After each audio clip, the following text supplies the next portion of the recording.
కాగజ్నగర్ నియోజకవర్గంలోని బెజ్జూరు మానేపల్లి మండలాల ముఖ్య కార్యకర్తల సమావేశాన్ని మరి నియోజకవర్గ ఇన్ఛార్జ్ ఆల్ శ్రీనివాస్ గారు, పెద్దలు గౌరవనీయులు మాజీ ఎమ్మెల్యే కోనేరు కోనప్ప గారి ఆధ్వర్యంలో నిర్వహించడం జరిగింది. ప్రతి మండలంలో ఉన్నటువంటి కార్యకర్తలకు మరి కాంగ్రెస్ ప్రభుత్వంలో జరిగినటువంటి అనేక సంక్షేమ కార్యక్రమాలను వివరిస్తూ ఈరోజు ఈ బీజేపీ బీఆర్ఎస్ ప్రభుత్వంలో రైతులకు, మహిళలకు, గిరిజనులకు, దళితులకు, ఆదివాసీలకు, మైనార్టీలకు జరిగినటువంటి అట్టడుగు వర్గాలకు జరిగినటువంటి అన్యాయాన్ని వివరిస్తూ రేపు రాబోయే కాలంలో కూడా ఏ రకమైనటువంటి సంక్షేమ కార్యక్రమాలు మేము వివరించడం జరుగుతుంది. రోజు రోజుకు ఆత్రం సుగుణ గారి యొక్క అభ్యర్థిత్వం మీద, ఆమె మీద మంచి నమ్మకం, విశ్వాసంతో మరి ప్రజలందరూ కూడా ఓట్లేయడానికి సిద్ధంగా ఉన్నారు. కాబట్టి ఇంకా రాబోయేటువంటి 2-3 రోజులలో రేవంత్ రెడ్డి గారి యొక్క ప్రోగ్రాం కూడా మరి ఇక్కడ నిర్వహించబోతున్నాం. కాబట్టి ఇక్కడ ప్రజలందరికీ ఒకటే విజ్ఞప్తి చేస్తూ ఉన్నాం. 10 సంవత్సరాల బీజేపీ పాలనలో ఈ దేశ సంపదను మొత్తం కూడా దోస్తులకు దోచిపెట్టిండు. ప్రజల మీద ఇవాళ విపరీతమైనటువంటి జీఎస్టీ పేరుతోటి పన్నులేసి ఇలా పన్నుల యొక్క పరుగును నడిపించడం తప్ప ప్రజలకే మురగబెట్టలేదు. కాంగ్రెస్ కోటెత్తే ఏదో పుస్తకాలు గుంజుకోపోతారని చెప్తున్నా. అయ్యా నువ్వు వచ్చిన కాంచి కనీసం ఇసమెత్తు బంగారం కూడా కొనుక్కుందామంటే అందుబాటులో లేవు. ఉన్నటువంటి బంగారాన్ని కూడా తాకట్టు పెట్టుకొని తెగనమ్ముకొని ఇవాళ నువ్వు పెంచినటువంటి ధరల మూలంగా, జీఎస్టీల మూలంగా పెరిగినటువంటి బట్టలు, ప్రతి మానవుడు ఇవాళ ఒంటి మీద బట్టలు అవసరం.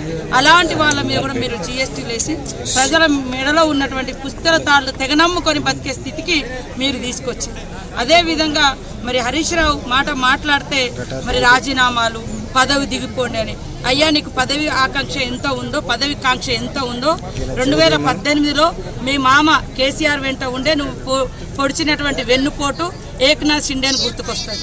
ఎందుకంటే అందుకని 2018 ఎన్నికలలో నువ్వు ఒక గుంపు పెట్టుకొని ఒక ఏక్నాథ్ షిండే కావాలని నువ్వు చాలా మందికి డబ్బులు ఇచ్చినావని మీ మామ మీ వాళ్ళే నీకు పదవి ఇవ్వకుండా చాలా రోజులు ఆపిర్రు అనేది కూడా ప్రజలు అనుకుంటున్నటువంటి విషయం, మీడియాలో కూడా వచ్చినటువంటి విషయం. కాబట్టి ఇవాళ కాంగ్రెస్ పార్టీకి చిత్తశుద్ధి ఉంది. ఇవాళ రుణమాఫీ అంటేనే ఈ దేశంలో care of address Congress, guarantee అంటేనే గ్యారంటీలకు గ్యారంటీ కాంగ్రెస్. 10 ఏళ్ల నుంచి మీరు రుణమాఫీ చేయలేదు కాబట్టి ప్రజలు మాకు పట్టం కట్టారు. కొద్దిగా కూడా ఓపిక లేకుండా అధికారం పోయిందనేటువంటి అసహనంతో మీకు తెలుసు ఆయన ఎంత ఉందంటే, ఇగో నువ్వు దిగిపోవు, నేను కట్టేస్తా కాళేశ్వరం, నీ ఆధ్వర్యంలో కదా కట్టితే 1,00,000 కోట్లు నీళ్ళలో పోసినావు హరీష్ రావు, ఇవాళ అవినీతిలో కొట్టుకుపోయింది, మీరు దిగిపోండి మేము కట్టి చూపిస్తా ఉంటారు. 1,00,000 కోట్లు తిన్నా సరిపోదని మళ్ళీ తెగిపోయిందని కూడా నువ్వే కట్టడం కోసం నీకు ముఖ్యమంత్రి పదవి కావాలని ఇవాళ రైతుల పేరు పెట్టుకొని మళ్ళీ అట్లా. అప్పుడు ఆ రోజు కూడా విద్యార్థులను చావులకు ఎగదోసి నువ్వు తప్పుకొని పోయి పదవులు అనుభవించను. ఇది మీ చరిత్ర. కాబట్టి కాంగ్రెస్ అనడానికి ఈ టీఆర్ఎస్ బీజేపీకి ఎలాంటి అర్హత లేదు. ప్రజలకు ఇచ్చిన ప్రతి మాటను నిజాయితీగా నిలబెట్టుకుంటూ ప్రజల యొక్క క్షేమమే కాంగ్రెస్ పార్టీ క్షేమం.